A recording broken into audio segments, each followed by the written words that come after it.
რეგიონებში მგზავრობა გაძვირდა, ამ და სხვა თემებზე რამდენიმე წუთში გიყვებით. სუსმა 3,5 მილიონის მითვისებისთვის უფასო სასადილოების პროგრამის კონტრაქტორების დირექტორები და თანამშრომელი დააკავა. საქართველოში D5 ვიზის გაცემა მკაცრდება, საინვესტიციო ვიზის მისაღებად უცხოელებს $100,000 ნაცვლად $150,000 ქონების შეძენა მოუწევთ. 2026 წლის იანვარ-მარტის საპრივატიზაციო გეგმა გადაჭერბებით შესრულდა, ბიუჯეტში 52 მილიონი ლარი შევიდა.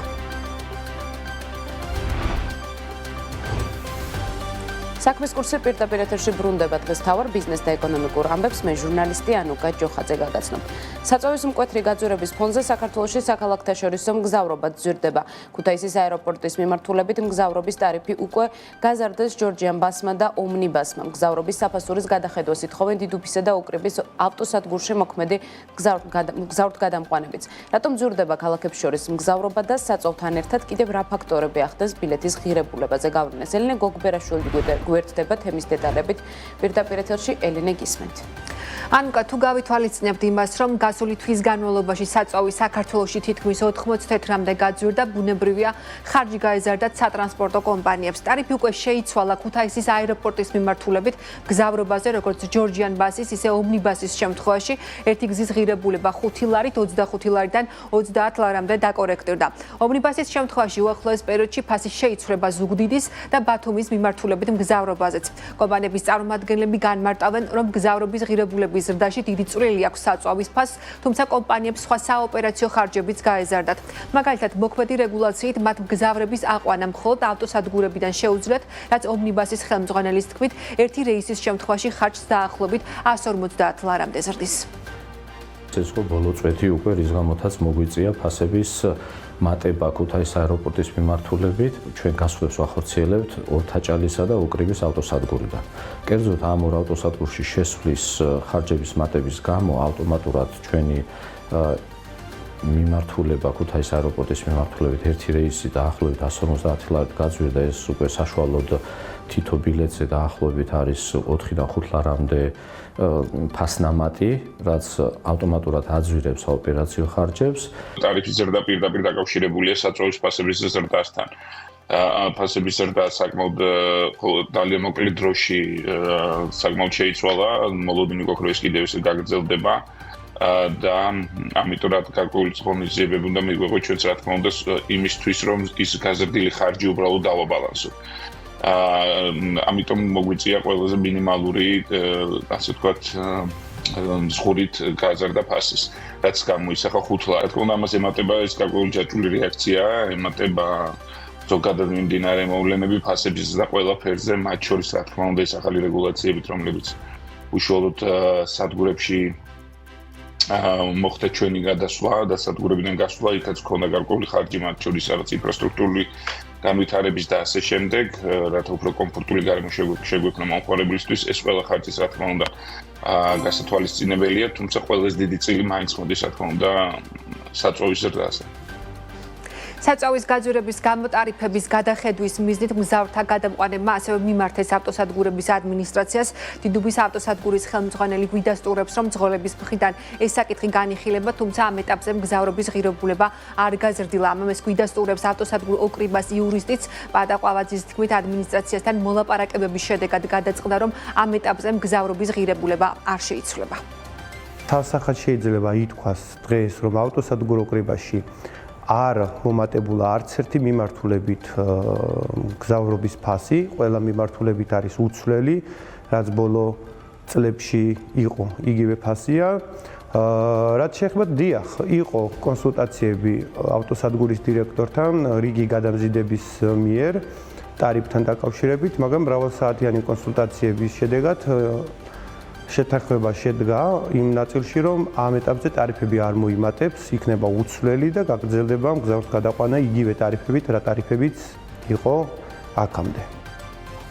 მძღოლების ნაწილი პირად საუბრებში გვეუბნება, რომ თუ საწვავზე ფასების ზრდა გაგრძელდა, უცვლელი ტარიფებით მგზავრთა გადაყვანის უზრუნველყოფა ფიზიკურად შეუძლებელი გახდება და მგზავრობა თითქმის ყველა მიმართულებით გაძვირდება.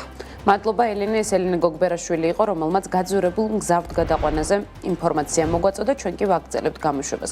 სადაზღვევო პროდუქტები ძვირდება, სადაზღვევო ასოციაცია ფასების სულ მცირედ 15%-იან ზრდას ელოდება, სადაზღვევო კომპანიების ნაწილი კი ფასების 50%-მდე ზრდას პროგნოზირებს და ფასების კორექტირებას არსებულ ეკონომიკურ გამოწვევებს უკავშირებენ. დაზღვევის ასოციაციაში განმარტავენ, რომ თუ ბოლო წლების განმავლობაში ფასების ზრდა 10-12%-იან ნიშნულზე ნარჩუნდებოდა, წელს რამდენიმე კრიტიკული ფაქტორი ერთდროულად მოქმედებს. მათ შორისაა ინფლაცია, გლობალური შოკები, ელექტროენერგიის და საწვავის გაძვირება, ასევე გაზრდილი საოპერაციო ხარჯები. ფასების ზრდის ფონზე კი სექტორი მოთხოვნის შენელებას ელოდება.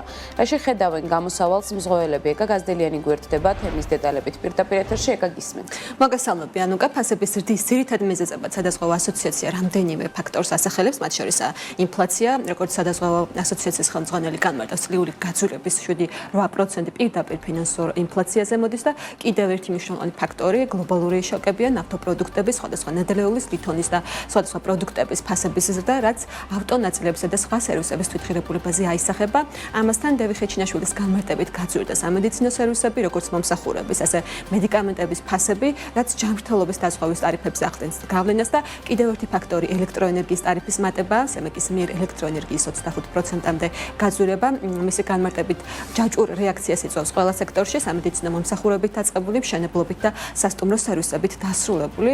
ამიტომ დევი ხეჩინაშვილი ამბობს, რომ სექტორი რთულ წელიწადში შედის, თუ აქამდე სადაზღვევო პოლისების წლიური გაძვირება იყო 12%-ის ფარგლებში, წელს არსებული ნეგატიური მოლოდინები ამ ნიშნულს მინიმუმ 15%-ით გაზრდის. თუ წელიწადში შევდივართ, ნახეთ რა ხდება ყველგან. ყველა მიცის სადაზღვევოებმა, რომ ეს არის დიდი რისკი თვითონ მოცვისთვის, გაყიდვის და გაყიდვის დაზღვევის გაყიდვის. ფაქტიურად მათ თუ არ გაზარდეს მნიშვნელოვნად და წლიდან წლამდე ამას აკეთებენ, მომსახურების ხარისხი და ოპტიმიზაცია თვითონ წარმოების პროცესების, ანუ როგორც პროდუქტის წარმოების, ასევე ზარალის ანაზღაურების, სხვა შანსი არ ექნებათ კონკურენციაში დაიმკვიდრონ თავი. ანუ ეს სულ ხდება. ამიტომ არის რომ 10-12%-ზე მეტად არ იზრდება ფასები წელიწადში. რაც თქვა 7-8%-იანი ინფლაციის გათვალისწინებით ნამდვილად ძალიან ისეთი მორიდებული ზრდაა. სადაზღვევო კომპანიებში განმარტავენ, რომ ინდუსტრია ფასების ზრდის ტენდენციით სხვა ეკონომიკური სუბიექტებისგან მნიშვნელოვნად არ განსხვავდება და პროცესი ქვეყანაში არსებული საერთო ეკონომიკური დინამიკის პირდაპირ პროპორციულია. მოსალოდნელია, რომ სადაზღვევო პოლისების გაძვირება ერთი მხრივ მოთხოვნის მხარეს შეანელებს, თუმცა დაზღვევის სისტემაში სხვადასხვა სახის მასტიმულირებელი ელემენტების შემოტანაზე საუბრობენ. კერძო სექტორის წარმომადგენლები, მაგალითად ვაიზერში ფიქრობენ, რომ ეს შეიძლება იყოს ისეთი სტიმულები, როგორიც არის გარკვეული საგადასახადო ტვირთის შემცირება იმ ორგანიზაციებისთვის, რომლებიც სრულად აზღვევენ თანამშრომლებს სამედიცინო სერვისებით, BP დაზღვევაში კი განმარტავენ, რომ იმისთვის, რათა დაზღვევა ერთგვარ ფუფუნების მოხმარების საგნად არ იქცეს, აუცილებელია ბაზრის დივერსიფიკაცია და მასშტაბების გაზრდა, მაგალითად მესამე პირის პასუხისმგებლობის დაზღვევის დროულად ამოქმედება. ტარიფი გაიზრდება და უფრო ესე ვთქვათ ფუფუნების საგანი გახდება დაზღვევის შეძენა და ეს რომ არ იყოს ესე ვთქვათ ფუფუნების საგანი, საჭიროა მასაზე გასვლა. მასაზე გასვლისთვის მნიშვნელოვანია სავალდებულო დაზღვევის შემოღება, რომელიც უკვე ყველა მოხმარებელს შეეხება და ყველას მოუწევს დაზღვევის შეძენა და აი ამ დივერსიფიციის და მასაზე გასვლის წყალობით შესაძლებელი იქნება ტარიფის დაწევა. ეს პრაქტიკა სოფლიოში ყველგან ასე არის, ასე ხდება ტარიფის კორექტირება და ყველაფერს თავიდანვე სავალდებულო დაზღვევები საჭიროა სოციალური უსაფრთხოებიდან გამომდინარე და თუ ამ ნაბიჯს გადადგოს ქვეყანა, ეს გამოიწვევს ტარიფისზე დიდ გავლენას. მაგალითად, შეიძლება იყოს ასეთი სტიმულები, როგორიც არის, თქვათ, რაღაცა ტიპის საგადასახადო ტვირთის შემცირება იმ ორგანიზაციებისთვის, რომლებიც აზღვევენ სრულად თანამშრომლებს სამედიცინო დაზღვევით. ჯანმრთელობის დაზღვევით და ასეთი ბევრი სხვადასხვა სტიმული შეიძლება შეიქმნას, რაც საბოლოო ჯამში ჯანმრთელობის ნაწილში სამედიცინო დაზღვევის გაზრდა და ამ რისკების გადატანა სადაზღვევო ინდუსტრიაში ეს არის ორი მნიშვნელოვანი ამოცანის შესრულება. პირველი ეს არის რა თქმა უნდა სადაზღვევო ინდუსტრიის განვითარება და მეორე საბიუჯეტო ფინანსური წნეხის შემსუბუქება.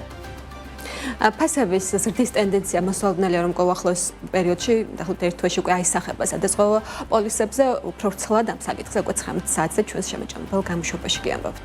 მადლობა ეკა, როგორ შეიცვალა დაზღვევის ტარიფები? ეკა გაზდელიანი საუბრობდა პირდაპირ ეთერში.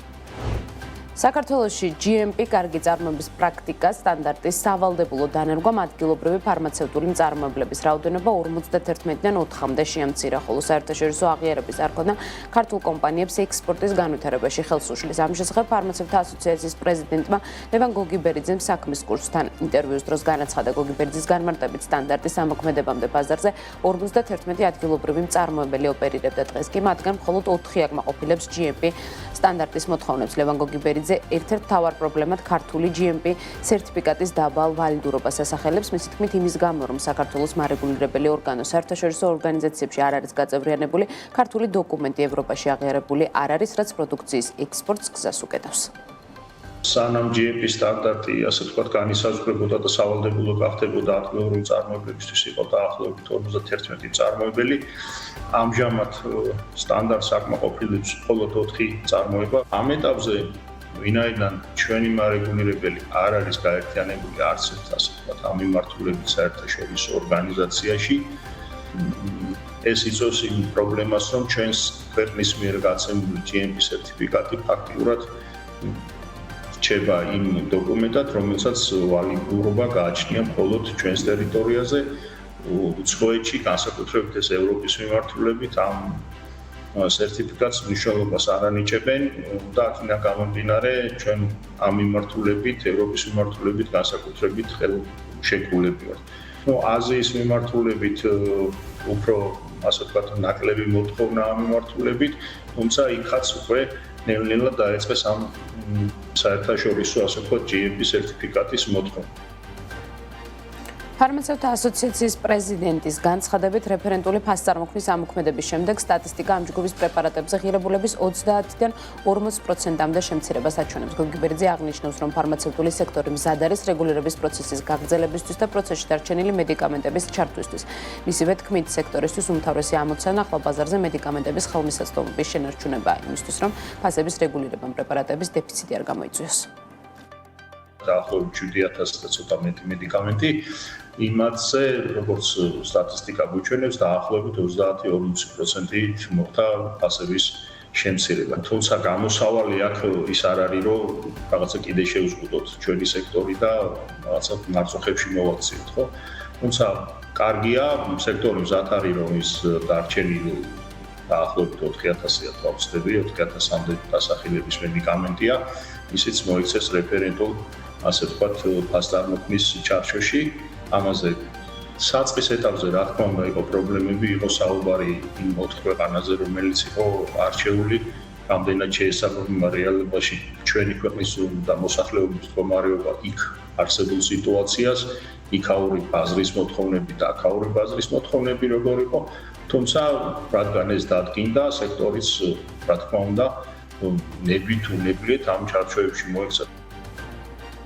სასტუმროებისა და ტურიზმის სექტორის დაკრედიტება არ იზრდება. ეროვნული ბანკის მონაცემებით 2026 წლის თებერვალში სექტორზე გაცემულმა საკრედიტო პორტფელმა 3.2 მილიარდი ლარი შეადგინა, მაშინ როდესაც ჩარშან ანალოგიურ პერიოდში ტურიზმის დარგზე გაცემული სესხების მოცულობა მცირედით მეტი 3.4 მილიარდი ლარი იყო.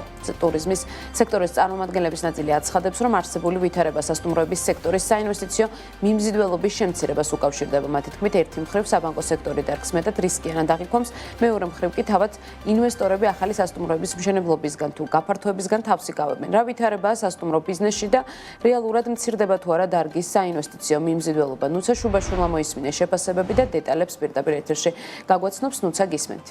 ანუკა, მოგესალმები. დიახ, იმ ფონზე, რომ მთლიანად საბანკო სექტორის დაკრედიტება წელს თებერვალში 14%-ით გაიზარდა, ხოლო უშუალოდ ბიზნეს სესხები 11%-ით სასტუმროების და ტურიზმის სექტორის საკრედიტო პორტფელში პირიქით მცირედი კლებაც ფიქსირდება. ეს კი ბაზრის წარმომადგენლების ნაწილის შეფასებით ერთ-ერთი ინდიკატორია, რომ სექტორის საინვესტიციო მიმზიდველობა მცირდება. დარგის წარმომადგენლების ნაწილი ამბობს, რომ თუ კი რამდენიმე წლის წინ სასტუმრო ბიზნესში ჩადებული ინვესტიციის უკუგების ვადა დაახლოებით 7-8 წელი იყო, ახლა ეს ვადა 17, 18 და 20 წლამდეც კია გაზრდილი, რაც თავის მხრივ იმითაა განპირობებული, რომ ბოლო წლების განმავლობაში რეგიონსა თუ ადგილობრივ დონეზე განვითარებული ნეგატიური მოვლენები პირდაპირ აისახება ტურიზმის სექტორზე. ამ პირობებში კი ინვესტორები ახალი სასტუმროების მშენებლობისგან თუ გაფართოებისგან თავს იკავებენ. თავად საბანკო სექტორი კი დარგს მეტად რისკიანად აღიქვამს და დაკრედიტებასაც ერიდება. სასტუმროების ფედერაციის დამფუძნებელი ამბობს, რომ ეს გამოწვევები განსაკუთრებით 3-4 ვარსკვლავიან სასტუმროების მიმართულებით შეინიშნება. შალვა ალავერდაშვილის თქმით, დღეს მაგალითად თბილისში დაახლოებით 10,000 სასტუმრო ოთახით მეტია, ვიდრე ამ ეტაპზე მოთხოვნა. ძალიან ბევრმა გადაწყვიტა, რომ ამ სერვისში და ამ ესე ვთქვათ მიმართულებით ინვესტიციებში დიდი თანხები აღარ ჩადოს, იმიტომ რომ აქედან შემოსავლების არასტაბილური გახდა. შესაბამისად ამას ხედავს ბანკებიც და ბანკებისთვისაც არასტაბილურ ბიზნესად გადავიქცეთ და შესაბამისად უფრო მეტი მოთხოვნებია ჩვენი ბიზნესისადმი სესხის მიმართულებით, ეს ერთი და მეორე თვითონ ამოღების კოეფიციენტი, როგორც მოიხსენებთ ადრე თუ ლაპარაკობთ ხოლმე რომ სასტუმრო თავის თავს მაგალითად 7-8-ში ასწორებს, ეხლა გახდა უკვე 20 წელი და უფრო მეტი. ორივე მდგენელი არის აქ, რა თქმა უნდა, თვითონ ბიზნესის მხრიდან შემცირებულია მოთხოვნა ტურიზმის და სასტუმროების კუთხით, რადგან თუ ადრე თქვათ 1-10 წლის წინ შესაძლებელი იყო რომ 7-8 წელიწადში თქვათ თქვენი თანხა უკან მიგეღოთ, დღეს 17-18 წელი ჭირდება სულ მინიმუმ და ამის გარდა ჩვენს გარშემო კი ხედავთ სულ ომებია და ეს კიდევ უფრო ართულებს სიტუაციას და შეიძლება დღევანდელი მდგომარეობით შეიძლება არ 17 და 18 წელიც არ იყოს. თუმცა რა თქმა უნდა ამასაც ბანკები უყურებენ და თავის მხრივ ბანკიც ცდილობს რომ ზედმეტად ესეთი პორტფელებით არ იმასდას, იმიტომ რომ ძალიან ბევრი სასტუმრო ხედავთ რომ არ გაიყიდა, ან დაიხურა, ან კიდე პროფილი შეიცვალა. დარგის საინვესტიციო მიმზიდველობასთან დაკავშირებით განსხვავებული მოსაზრება აქვს ტურიზმის სექტორის წარმომადგენლების მეორე ნაწილს, როგორც ჩვენთან საუბარში სასტუმროების მმართველი კომპანია HSC Group Hospitality-ის დირექტორი გიორგი დოლიძე ამბობს, საქართველო მათ შორის საერთაშორისო ბრენდებისთვის კვლავ მიმზიდველად რჩება, რადგან გასულ პერიოდში და ასევე მომავალში დაგეგმილი საინვესტიციო პროექტები მიუთითებს. გიორგი დოლიძე ამბობს, რომ მართალია სხვადასხვა პერიოდში განვითარებული გლობალური თუ რეგიონული გამოწვევები საქართველოს ტურიზმზე ნეგატიურად აისახება, თუმცა დარგი კვლავ ინარჩუნებს საინვესტიციო მიმზიდველობას.